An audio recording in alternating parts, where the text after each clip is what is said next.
بسم اللہ الرحمن الرحیم۔ السلام علیکم ورحمۃ اللہ وبرکاتہ۔ محترم سامعین، پچھلا سبق ہم نے پڑھا کوئی شخص ہے، وہ مذکر ہے، مفرد ہے، قریب ہے، تو اس کو ہم اشارہ جب کریں گے تو ہم کہیں گے ھذا، ھذا ہشام، ھذا حامد، ھذا کمال۔ اس طرح کی مثالیں ہم پڑھ چکے ہیں۔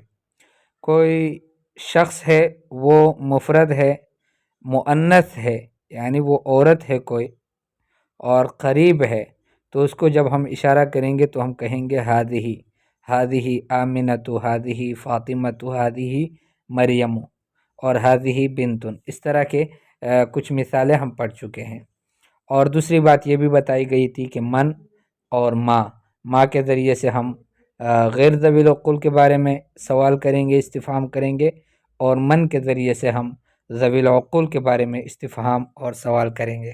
آج کے سبق میں ہم دور کوئی چیز ہے، کوئی چیز نہیں بلکہ کوئی شخص ہے اور وہ دور ہے، وہ شخص مذکر ہے تو ہم کہیں گے ذالک، وہ ایک مرد۔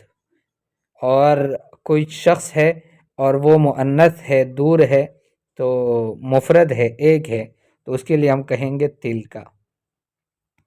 ٹھیک ہے، ھذا ہشام وذالک جمال، یہ ہشام ہے اور وہ جمال ہے۔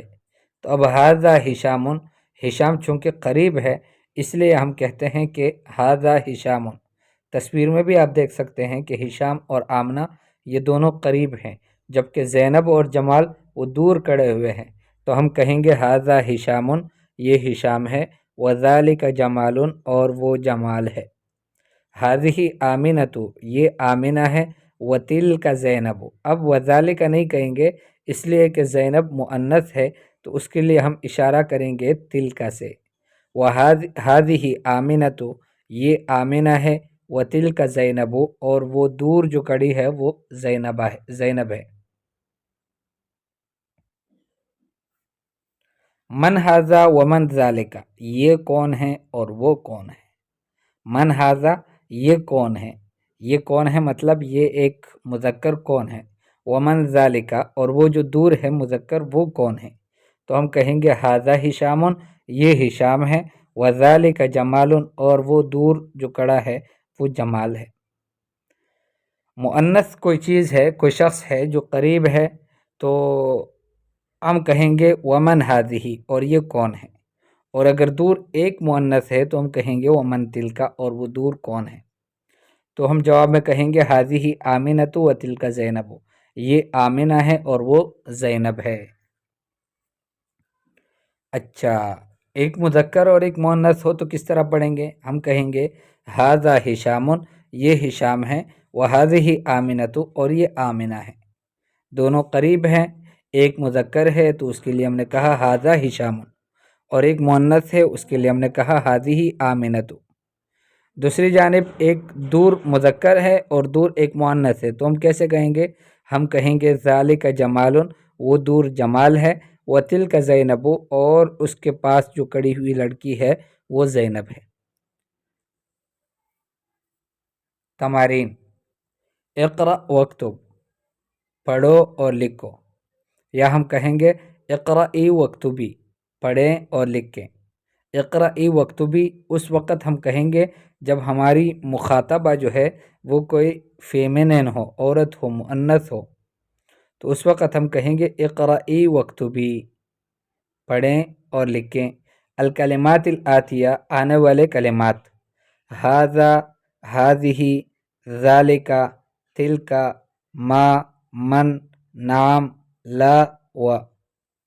املأ، اور اگر مؤنث کو ہمارا خطاب ہو تو ہم کہیں گے املئی، بھر دو، الفراغ، خالی جگہ کو، پر کر دو خالی جگہ کو، فی ما یلی، مندرجہ ذیل میں، یلی کہتے ہیں آنے والے میں، تو مندرجہ ذیل میں جو آنے والا ہے، بہذا اور بہذہ، جہاں پر ھذا لگتا ہے وہاں ھذا لگا لو، اور جہاں پر ھذہ لگتا ہے وہاں پر ھذہ لگا لو۔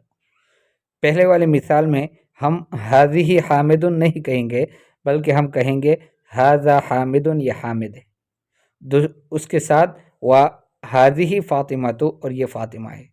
تو ہم کہیں گے ھذا حامد، یہ حامد ہے، وہذہ فاطمۃ، اور یہ فاطمہ ہے، ھذہ زینب وھذا جمال، یہ زینب ہے اور یہ جمال ہے، من ھذہ، یہ کون ہے، ھذہ مریم، یہ مریم ہے۔ اس کے بعد یہ قریب کے اوپر ایک تدریب تھا، قریب کی مثالوں پر۔ اب دور کی مثالوں پر ایک تدریب اور ایک مشق، ہم کہیں گے املأ الفراغ، خالی جگہ کو پر کر دو، یا ہم کہیں گے املئی الفراغ، عورت کو خطاب کرنا ہو، لڑکی کو، بنت کو، تو اس کو ہم کہیں گے املئی الفراغ، خالی جگہ کو پر کیجئے، فی ما یلی مندرجہ ذیل میں، بذالک او بتلک، ذالک یا تلک لگا کر ہم کہیں گے ذالک ہشام، وہ دور ہشام ہے، وتلک آمنۃ، اور وہ دور آمنہ ہے، تلک مریم، وہ دور مریم ہے، وذالک کمال، اور وہ دور کمال ہے، ذالک جمال، وہ دور جمال ہے، وتلک فاطمۃ، اور وہ دور فاطمہ ہے، وذالک حامد، اور وہ دور ایک تیسرا شخص بھی ہے جو کہ حامد ہے، من تلک، وہ دور کون ہے، تو ہم کہیں گے تلک زینب، وہ دور زینب ہے۔